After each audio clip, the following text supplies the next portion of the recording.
Hey, it's Rob, And Allie. and this is Camp. 54. Nope. Age 54. So we're getting through the show here. We're starting to work through some bugs. The thing's supposed to unmute, so we had two shows start, and neither one of them muted right. So, anyways, hi. It's part of life.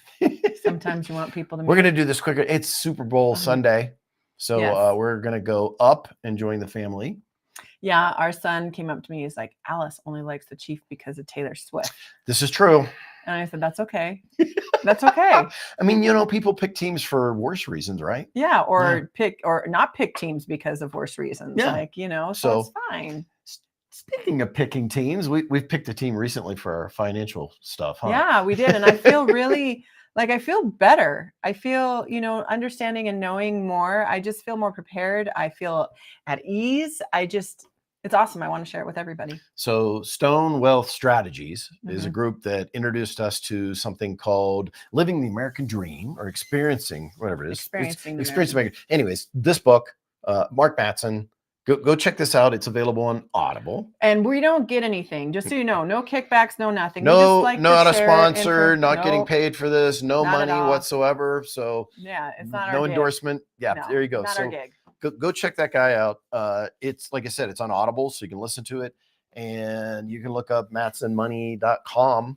That's an easy way to go to it as well to check out what they're about. It's fantastic. It took, we just took some family members with us. They did it like because we switched over to them, they did like a luncheon, like a thank you. And we got to we're going to bring some friends. They couldn't make it. So I turned around to family members and I was like, hey, you want to go with us? It has this MLM feel. It does. It really, really does. And we don't support MLM. And it has this whole, I'm like, where's the scam? When's the scam coming? Where's the $1,000 ask? Where's it at? And no. Yeah. So far I'm like, and I even said when I was introducing, I said, yeah, I felt like a scam and no scam. I don't know, so far. But no, the first thing they say that Rob missed was, we're not going to ask you for money. This is not a scam. You don't have to buy anything. It's hard in this day and age to trust people or trust programs or trust that something is good because you're just always waiting for, if it sounds too good to be true, it really is. And it sounds too good to be true. And it is, which is so awesome. And I think the big thing is in life, you're always trying to, better yourself. You want to grow. You want to understand things better. You don't know what you don't know. You know what you don't know, and you don't know what you don't know that don't know. Right? Something like that. Anyway, they went over that. You missed that in Mattson Money. I've already heard that before, but anyways. But it sets you up for success, and it allows you to, we went to a training. It was free. The food was amazing. And it sets you up to understand finance, the good, the bad, and the ugly. And we stay away from the bad and the ugly by being in this. So here, Allie wants to tell you a story about how I didn't want to go to Dave Ramsey twice. I do. I've been trying to go to Dave Ramsey for a long time. Had been in our relationship, and finally got him to go. In fact, he was trying to get an excuse as we were driving there because we just picked up our daughter, and he's like, "Oh well, we haven't seen her." I said, "We're kicking her out of the freaking car and we're going." Because nobody wants to talk about money. No, nobody does. It's the forbidden topic. It's hard to do. Because then you have to look at yourself, and I don't want to be told what I can buy and what I can't buy. Do you know why people don't want to talk about money? Because we all fail at money. So nobody wants to talk about their failures. Yeah, my $400 curling iron that I bought and then tried to take back the next day and was unsuccessful. Or my $200 Kickstarter that never ever materialized. Yeah, it's just things that you don't. It's hard, and whenever we would talk about money before Dave Ramsey, it was a fight every time. It was an argument and it was a fight. I got defensive. He got defensive. It was just, to her defense, I knew that Dave Ramsey was not an MLM, so that was just straight up me being resistant. This thing I didn't know. The Mattson thing was like, oh great, here we go again, because it really felt like MLM. What's Allie bringing me? I failed on 3 MLMs so far in our marriage, and $1,000 here, $1,200 there, $1,500 there, 3,000. Yeah, I will never. I'm sorry if you're out there and you're doing an MLM, don't come to me.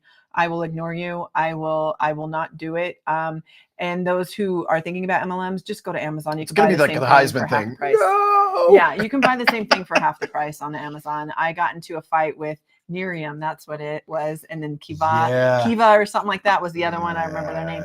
But I got in an argument with the people at the top, and I was like, You're not protecting us. So why should I even do this? So anyway, right. Whole other thing. But when we're talking, we're trying to grow as a couple and as a family and be able to have that, not so easy talk about funding. And Dave Ramsey was, a foot in the door to that. He has a lot, like, especially when you're getting out of debt. Dude, how to get out of debt, how to stay out of debt, to get that mentality. That's awesome. Yeah. Yes. But that's where it stops. Yeah. Don't take Dave's financial advice. He is outside. I'm sorry, Dave, but you're outside your scope. Let's put it this way. We're not going to take it. Yes. No. So if you're on it and you love it, awesome. And I want to equate this back to the Camp H54. It's about camping, man. It's like how people do their campsite. Everybody has a great experience, hopefully, when they go camping. There's obviously certain things you want to stay away from, like getting in debt. That's bad. That'd be bad. But our whole camp idea and the camp philosophy is when you're there and you're doing the things, you do the things that are good for the experience and for your life. Yeah. And so Dave got us to a phenomenal position. We'll talk about cars some other time. That wasn't so fun with Dave, but the snowball effect, the getting out of debt, the not having debt was fantastic. And then we got to meet Mark Mattson at the event. We work with Stone Wealth, and we have a team that works with us. And I'm just like, man, I love the passion that Dave has. If I think, if Dave, you're listening, I would encourage you to, as soon as you change into the financial aspect of it, just hand them over to Mark Mattson. The people that we took have been in finance for 40 years, doing their own finance. And the conversation we had before was, one of them said, I researched it. I'm very interested to hear what's going on. This is interesting. And then the other person was like, dude, I've done this for 40 years. You're not going to tell me anything that I haven't already heard. And we were there for 20 minutes and they went, holy shit, sign me up. Yeah, I'll go to the training. I'll go to the meeting. And that's the other thing is, they train you to understand. Yes. They give you, they show you behind the curtain, and that empowers you. I feel empowered. I know right now that I'm with Mattson Money and our finances, and we work with Stone Wealth, I feel good. It's not like when I was going into Edward Jones or working with Fidelity. It wasn't like when I was going in and being like, okay, well, we're high. Hopefully we exit the market at a high. No, it's none of that. It's like there's no stock picking, there's no market timing, and then there's something else. They there's actual Nobel laureates that have won the Nobel Prize for finance or for investing that are part of his team that developed the whole algorithm strategy that's what they work with. Yeah. And again, we don't get paid. We're here on Camp H54 just to share what works for us. And this isn't just about finance. And to do that, I'm going to go grab something. Allie's going to talk about her experience over the years with pans. Go ahead, Allie. Pans. Oh, there ain't a pan that I can't break, or I get really, really busy. I work for a corporation. I have my own consulting company. I work for a nonprofit, very busy lady. And I can tell you that I have destroyed pans, cooking rice, cooking noodles, because I forget they're on there.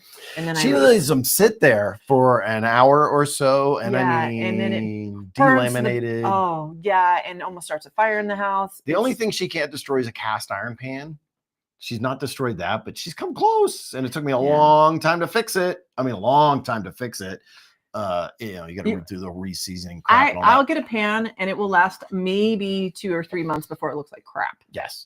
So I was like, you know what? Screw this. I kept seeing the ads. And once again, this is not a sponsor. Telling you what works for us. At some point we may talk about a sponsor, but neither one of these two have been one. They just are helpful. So I'm like, I'm going to buy these pans and we're going to get them for Christmas.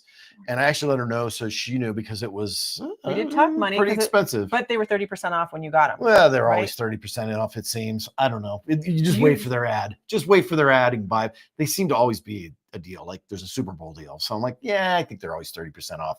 The price is the price. Whatever. And I'm like, okay, let's see. Because they're like, oh, lifetime warranty. You probably know who it is. Gordon Ramsay talks about them. Say another Ramsay. We need a Ramsay. Anyways, and they're like, oh yeah, they last. And I'm like, yeah, right. But well, Allie's literally tried to destroy these pans now. I've caused 2 fires in one of them, and they still work. We had them last Christmas, so Christmas has passed. This is February, folks. Here is one of them, and they all look the same. Yep. Okay. I don't burn the bottom. I burn the bottom on all. It looks pans. New. They literally look new. I cook. I cook a lot. I can't bake to save my life, but I cook. and I use the crap out of these pans. And every it's day, been in the dishwasher. Yes, dishwasher safe. They are metal safe, but I think I got her to stop using metal. But at some point, I know some metals got used in them. But it's like, don't use they metal. Scrub them off, and what we do is we don't use metal in them because I just don't like the sound anyways. It's like drilling with your teeth. And then don't put them in the oven for over 500 degrees. Why would you want to do that? And they run at lower heat. You don't have to heat them up as much. And they distribute it like perfectly, so everything is perfectly. And she used to, it was every single time. So a pan would work once, maybe twice for eggs with her. Oh yeah. And then I'd hear them. I just use butter. I don't care. I'm a butter girl. Now she makes them, and I don't ever hear about it. No, because I use butter. I'm like, I don't like to, the nonstick, because they are nonstick. I'm sorry. My thing is, and if you scrape them off and you get them flaking, yes, maybe part of that could be there's some guy went off on carne. But if you keep them in good shape, and if they have an issue, you get them replaced. They were giving back. Yeah, it's free. You say, hey, we haven't had an issue in an entire year with pan, and twice I caused a fire in the pan because I forgot rice and I forgot noodles. She burned down rice to a fire. Yeah, it was a fire. I'd take it off, and then I opened it up, and and then the other one, the fire alarm let me know that I forgot it, and it looks just like it's crazy. So they are Allie indestructible. So that's part of our camp. That's our little camp set. And actually, I think we're going to be adding I think we're going to do a saucepan and a skillet for the camper itself, actually. Yeah. I mean, I have a wok. I like the wok. I like the big pot. So you'd rather have a wok in a pan? No, a wok would probably be better in the camper, just because you don't want to spill things, and it's bigger and you can cook whatever you want. So a wok and a pan like that one? Yeah, because I use the wok a lot. The only time I use the other smaller ones, I don't. Yeah, if I'm cooking. But the wok you could do eggs in, and you could do. No, I need a little one for the eggs. Yeah. And there you go. Yeah, but so the little wok, little wok. Yeah. Okay. Just a little one in a wok. So, anyways, on the other shows that we did, we talked about the new logo. We have not unveiled it yet, but I think I proved it. We're waiting. I'm just waiting to get the final thing on it. And I like it because it really, really talks to what we're about, where you're at home, and that you always look to venture forward. So the whole deal here is that, appreciate what you got, like it, don't be negative about it, but don't take that as you got to just love where you're at and that's it. You're never going anywhere else. Aww. And, they always say that home is where the heart is. So, yeah. You'll remember that when you'll see how that plays into it. But it's about growing together, and not being afraid to communicate and share with your kids and build things. Like we talked a little bit about, like, you don't talk about money. Well, we are talking about money. We are looking into things, and it took a little bit to understand, how we should talk to each other about money. That was a hard part. But now we grow, we're doing better. I'm not screaming and yelling, and vice versa. We're more, okay, the goal is to be better with it. And the goal is to put it away and also be able to have a good time with your family. So that's the short show today. Go enjoy the Super Bowl, and we'll see you next week. Sounds good. Bye.